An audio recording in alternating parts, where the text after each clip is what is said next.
Hey, what's going on everybody? Mr. Hanna here, and today I'll be going over the master planner that I use over the entire course of a school year. It's where I keep track of my to-do list, calendar, important dates, student data, so on and so forth. So let's get started. Okay, so the first sheet is the table of contents, and I have hyperlinks here to all the sheets that are down here at the bottom, so you can access them by clicking them or click the sheet down here. So let's start with the first one.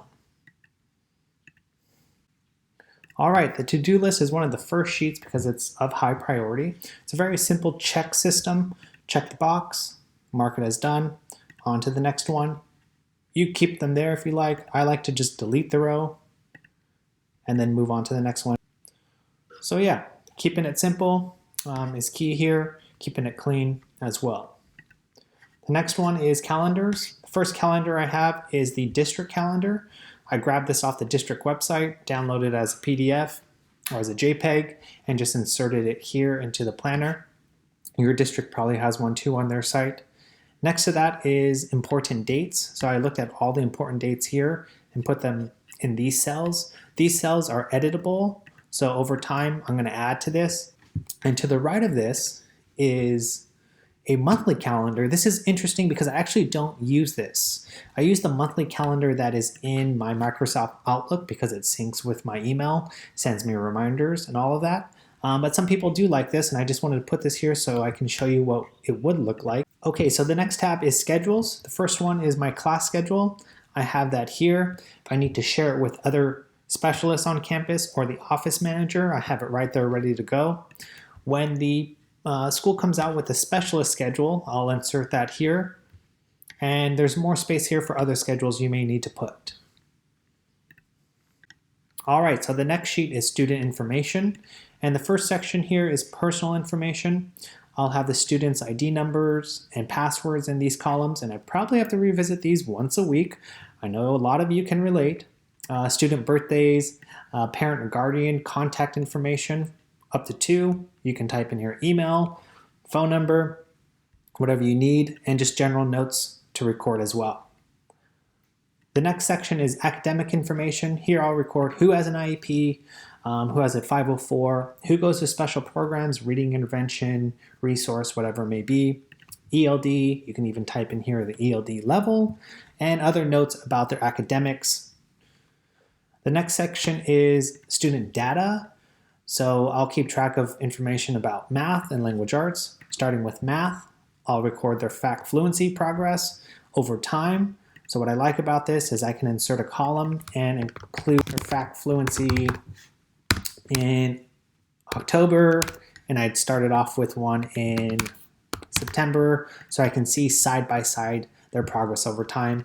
And here, general notes about the student and math if I need to record anything. Okay, so moving on to language arts, we use the Lexile system to keep track of their growth in reading, and like the FACT fluency, I can keep track of their Lexile level over the course of time. So maybe there's one in September, we'll do another one in October, and I have that information side by side. When kids read books, they earn reading counts points per depending on the book. So I'll keep track of how many points students have. And also, let's insert here, they have a goal they need to meet. So here, I'll include reading count goal. So let's say a kid has read a few books, they have 70 points, but their goal is 75 points by the end of the trimester. So I just keep track of that here. And again, here is a column for their any notes I need to make about language arts. Now for reading counts, Lexile, and FACT fluency, we use other programs to get that information. I essentially just get the data from it and copy it into this column so it's all in one spot that I can access quickly. All right, so moving on down to tracker. So this is where I track who is in charge of what or who has what. So here, when we lend out science books or math books, they all have certain numbers, and usually they match over time. But if a student leaves or you get a new student, sometimes it throws the numbers out of whack. So just having a spot here to record that I find is very helpful. Class jobs, I'll record who has what job. My students have one job for the whole school year. It's just easy for me to manage, and those students become really good at that job. This column right here, field trip slips. So this is a new column where I keep track of who has returned their field trip slips. I think this will be very helpful for me in the future. Moving on to login information. As you know, there are many websites for students to log into, so keeping track of their username and password, I like to do that here. Our district has a new system where it's one login to access the websites that we use most frequently, so that has been helpful. But in case there are any other websites that are out of the ordinary, I make sure I keep that recorded down here. The next tab or the next sheet is hyperlinks. So this is a great sheet to have, especially with all the Zoom links now. So here I might record Mr. Hannah's Zoom link. Maybe you'll have your principal's Zoom link, highlight that, insert link, and then down here I will include their Zoom link and just general notes. Maybe you might record their password to log into the meeting, whatever you need. But here, hyperlinks to frequently visited websites or Zoom meetings. This is going to be helpful in the future. Okay, so the last one is notes. Here I'll record down how much I have left in my budget.